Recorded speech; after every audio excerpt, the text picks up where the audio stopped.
everybody, this is Dee Snider. Yeah, you know me, Twisted Sister, Strangeland, all those damn reality shows. And you are watching Antihero Online. Well, first off, thanks for taking out the time to talk to us real quick. Day of the Dead 2018, what are you doing in Charlotte this weekend? I'm at Day of the Dead 2018. What are you doing here? They have these great conventions, and it's an awesome chance to come back to Charlotte. I've been here, of course, touring and stuff like that, and meet people up close and personal. You know, they see me in concert, they see me in the movies, they see me on TV. It's nice they get a chance, and I get a chance to meet them. And you just announced a new album. Yeah. And this was kind of like an unplanned album for you. Tell me a little bit about the background that made you want to produce this next record. Well, the album's called For the Love of Metal, and it's produced by Jamie Josta from Hatebreed.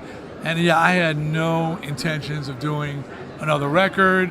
Mentally, I was done until Jamie Josta got a hold of me on his podcast and literally challenged me to do a true metal record, a new metal, not new NU, umlauts, no, just a contemporary metal record. And I said, look, I'm down, but who's going to produce this thing? And he said, I will. I said, who's going to write the songs? Because, I'm trained in a different style of metal writing. He goes, everybody will want to write for Dee Snider. And we went in without a record deal, just purely inspired and for the love of it all, hence the title, For the Love of Metal. And people came out of the woodwork. So, we got people who work from Disturbed and Lamb of God and Killswitch Engage writing for this record.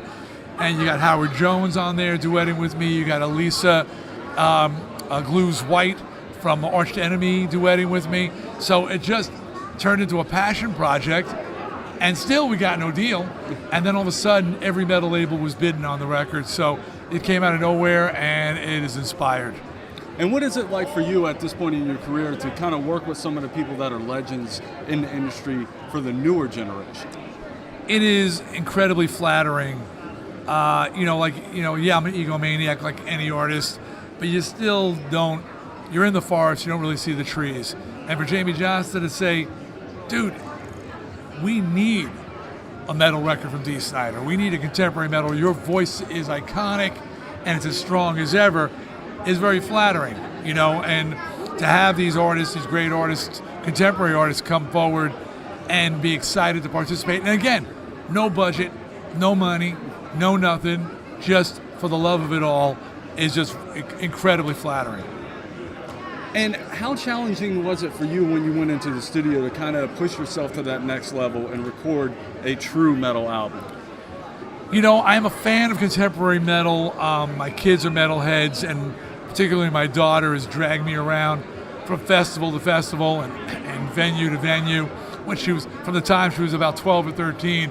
So I know a lot of the bands. I've become friends with a lot of the bands, and I've enjoyed a lot of the bands, particularly the passion of young bands. And by young, I mean pretty much everybody from the 2000s on, because, the money's not really there anymore. Yeah. So you don't do it for money. Yeah. You do it because you gotta. And I see that in them. So so seeing these bands, and I get inspiration from them. Going into the studio, when Jamie started playing me the songs, I heard it. I mean, he channeled me in the creation of these songs and got me, and the lyrics was like they were coming out of my own pen. And from the very first song I went in, the first moment I opened my mouth, and it's recorded actually for posterity, you can see it on Instagram. The first growl I did, we were recording a song called American Made, and Jamie's filming, and he's just like, Dee Snider, because it just came from my soul. Yeah. And the first growl, and I was like, oh yeah, I'm down with this. And it was like, they were inspiring me with the music, and I was inspiring them with my singing, and it just went back and forth. And did he kind of push you in a way that you haven't been pushed before when it came to your vocal range? I can't say that he pushed me. It was things I've done before, maybe more focused in a certain, eliminating some of the more ultra melodic side of my singing and just keeping it channeled into the roar. But no, he really didn't. And I thought, like, sometimes I would say, like, I would start going too far, Jamie Jasta, like, and he goes, no, man, you're melody. You've always been about melody. You shouldn't lose melody. That's Dee Snider. He says, I don't do melody, but Dee Snider is melody. So no, you don't be Jamie, be Dee. So I'm like, okay, cool. I thought maybe you want me just to go, Max Cavaliera on your ass, but no, he was like, no, you still got to be Dee. And what can people kind of expect from this new record? You can expect inspiration. I mean, I just did a video where I was talking about the record for Napalm, and it started with Jamie being inspired by me, and Jamie inspiring me, and then, as I said, in the studio, the songs inspiring me inspiring the song, the musicians and the songwriting, and it just fed off each other. And lyrically, it is so. The songs are inspirational.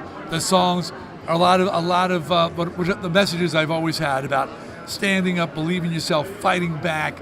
A lot of anti-bullying themes, which I think has always been in my music anyway. The song with me and Elisa, it's called "Dead Hearts," is a specifically anti-bullying song, and just true inspiration. As even a song on there, during the time I was recording, and I'm not going for an awe moment here, people, but my mom, who was elderly, got hit by a car and became brain damaged, and then eventually died a few months later. Sorry. And that was all during the process, and that was part of it too. The beauty of metal, the beauty of rock, is that it's great for expressing pain and anger, sorrow, happiness, depression, whatever. It's such a healthy place to go when you need to just let out these dark emotions. And I was letting them out, and there's even songs on there. I dedicated the album to my mom's memory. Not a fan of my metal career, by the way, but still brought me into this earth, inspired me. She was an artist and inspired me just with the way she was in her 80s and still teaching art and still painting. And here I am in my early 60s and I'm still making music. And I got to say, Mom's a bit of that inspiration, And how relieving was it for you to be in the process of recording, to be able to let those emotions out that you were probably feeling at the time of the loss of your mother? Rock, especially metal, has always been that outlet for me. I was not the popular kid. I was not the cool kid. I mean, in my mind I was, but as far as, and I just came home every day and would just go in my room, lock the door, put on the heaviest stuff I had, because I'm an OG headbanger, and just start thrashing and jumping around, and I'd be sweating and I'd feel better. And that's what I love about it, that it allows you that release. I always say it's better to be in the pit moshing and throwing your fist in the air than beating people up. You got to let these emotions go somehow, and this is the healthiest way. It was recently an article that said that heavy metal fans are better adjusted adults than non-metal fans. It was a study. They said because we have that outlet, and it's still there for me. When this was all going down, my mom, I didn't cancel a show that I had booked, and people always thought that I was going to, and I said from the stage, no, I need this. I need to come out here with you people today and just rage, and just scream and just sweat and jump, and what the music has always done for me as a fan and as an artist, I need it now more than ever. Yeah. And the last question that I got for you is, you have had a very long career. What is left for Dee Snider to accomplish? I always think that there's nothing more for me to accomplish, and then something else rears its ugly head. And whether it's, doing this album, which came out of left field, or I've just signed a deal with Netflix for a new children's animated series that I co-created and I'm writing the music for, which is going into production with Titmouse Productions, and I didn't see that coming.